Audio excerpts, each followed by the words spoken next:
दूसरा विश्व युद्ध हुआ था, उसमें एक सिपाही को चोट लग गई थी,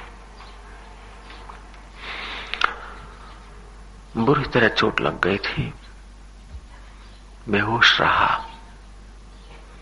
साथ ही उठा लाए अपनी रेंज में, डॉक्टरों से इलाज किया, मनोवैज्ञानिकों को लाया गया, लेकिन कोई फर्क न पड़ा। अपना नाम, अपना पता, अपना कार्ड, अपना बिल्ला खो बैठा था फौजी।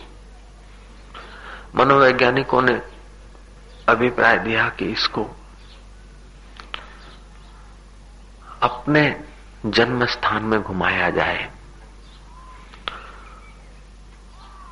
अपने देश में इसको घुमाया जाए, जहां इसका घर होगा, जहां इसका गांव होगा, वहां वो चला जाएगा, तब इसका पता चलेगा कि कौन है, कहां से आया है।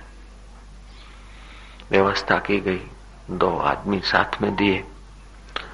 इंग्लैंड के सब रेलवे स्टेशनों पर उसे उतारा जाता था, गाड़ी में बिठाते, जहां भी स्टॉप होता उसे उठाते, उतारते और दिखाते साइन बोर्ड सब।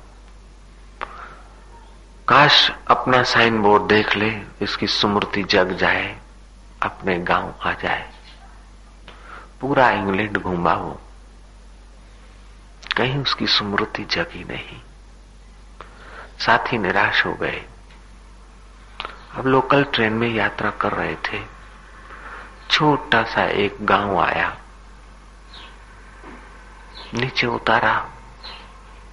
अब उतारना व्यर्थ है, लेकिन चलो बाकी के 2-5 स्टॉपेज हैं, चलो लोकल के। नीचे उतारा, साथी चाय पीने को गए। वो जो विस्मृति के गहराई में उसका नाव चला गया था, देखा साइन बोर्ड को, स्टेशनों को देखा, उसकी चेतसा जग आई, स्मृति जग आई। वो फाटक के बाहर हो गया, फटाफट चलने लगा, मोहल्ले लते लांघता हुआ और अपने घर में पहुंच गया। देखा कि ये मेरी माँ है, ये मेरा बाप है। उसकी खोई हुई स्मृति जग आई। सतगुरु भी तुम्हें अलग अलग प्रयोगों से, अलग अलग शब्दों से, अलग अलग प्रक्रियाओं से तुम्हें यात्रा कराता है। शायद तुम अपने गांव का साइन बोर्ड देख लो, शायद तुम अपने गांव की गली को देख लो, शायद अपना पुराना घर देख लो, जहां से तुम सदियों से निकल आए हो। तुम उस घर की स्मृति खो बैठे हो। शायद तुम्हें उस घर का, गांव का कुछ पता चल जाए। काश तुम्हें स्मृति आ जाए। जगत गुरु श्री कृष्ण ने अर्जुन को कई गांव दिखाए।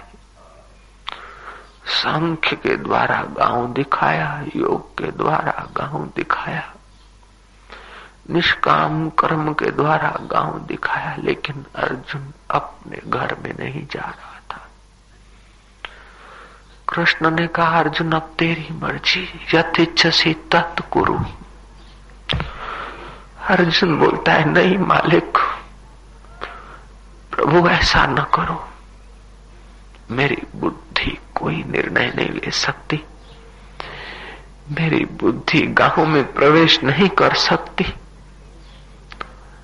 तब कृष्ण कहते, तो फिर छोड़ दे अपनी अक्ल होशियारी का भरोसा, छोड़ दे अपनी ऐहिक बातों का, मेरे तेरे के जीने और मरने का ख्याल, छोड़ दे कर्म धर्म के झंझट को, आजा मेरे शरण। सर्वधर्मान परित्यज्य मामेकं शरणं व्रज। डूब जा मेरी गहरी शांति में, पता चल जाएगा कि तेरा गांव तुझ में ही है, कहीं आकाश पाताल में नहीं।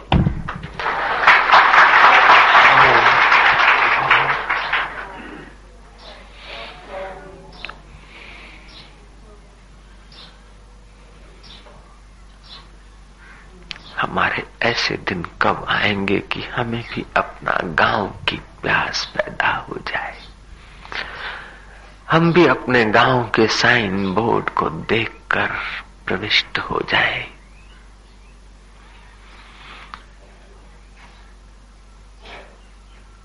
दक्षिण भारत का एक सम्राट रानियों के कहने से अपने एक पुरानी रानी के पुत्र को घर से निकाल दिया। एक का एक पुत्र था, लेकिन पुरानी रानी का था। नई रानियों ने बढ़ाया चढ़ाया कि अलमस्त है, पागल है, गाता है सारा दिन।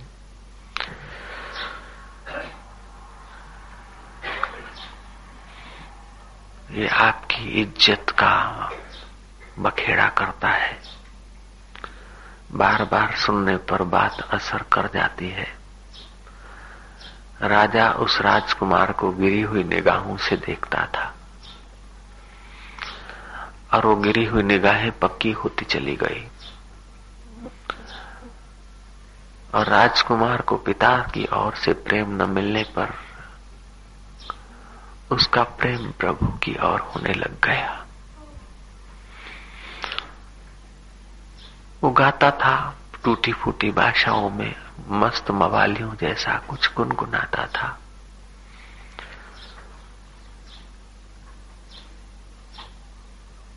कोई व्यवस्था नहीं थी रहन सहन खान पीन की।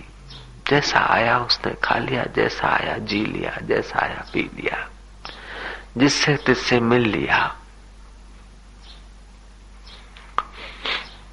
मैं सिरोही में गया था तो सिरोही का भूतपूर्व जो राजा था उसका लड़का, और उन्होंने मुझे खूब श्रद्धा सहित अपने महल में बुलवाया। लेकिन उसके पहले उनका भाई मेरे पास कई बार आ गया। वो बड़ा सादा सीधा था, साइकिल पे आ जाता था। लोग मुझे कहते हैं कि राजा इसको पागल समझता है। हालांकि वो पागल नहीं था, लेकिन उसका स्वभाव ऐसा ही था। जैसे तैसे आदमी से बात करने लग जाएंगे, जहां तहां बैठने लग जाएंगे, एकदम अपने को ऑर्डिनरी वेश में, ऑर्डिनरी भाव में रखता था। लेकिन सिरोही नरेश वो पुराना सिरोही पर को संभालना में ज्यादा मानता था। तो कुटुंबी और सिरोही के लोग समझते थे कि ये तो ऐसा ही है, राजा का भाई तो है, लेकिन इसको राजा सब ऐसे ही है, सिरोही दरबार का भाई तो ऐसे ही है, ऐसे ही है, ऐसे ही है। वो तो था ठीक, लेकिन आडंबर न संभाल पाए, इसलिए लोगों ने ऐसे ही कर रखा था। से भोपाल में भी कोई आदमी ऐसा मिला, उसने कहा कि ये तो ऐसे ही है, फलाने मिनिस्टर का ही है, लेकिन वो ऐसा ही है। तो इसी प्रकार उस बच्चे को भी ऐसा ही करके रानियां दासियां दुत्कार लेती थी। एक दिन राजा ने निकाल दिया, वो सड़कों पे रहने लगा, मवालियों के साथ संग हो गया। ईश्वर के गीतों की बजा तेरे मेरे के गीत गूंजने लगे। संग का बड़ा रंग लगता है। राजा ने देखा कि मेरे राज्य में रहता है और मेरी इज्जत का कचरा होता है, उसे अपने राज्य के बाहर निकाल दिया। अब वो भिखमंगों की टोली में ज्वाइंट हो गया। भीख मांगता है, गुजारा कर लेता है, सो लेता है। कुछ दिन किसी गांव में रहता है, गांव वाले भीख देकर उब जाते हैं और दूसरे गांव में जाता है। ऐसे करते करते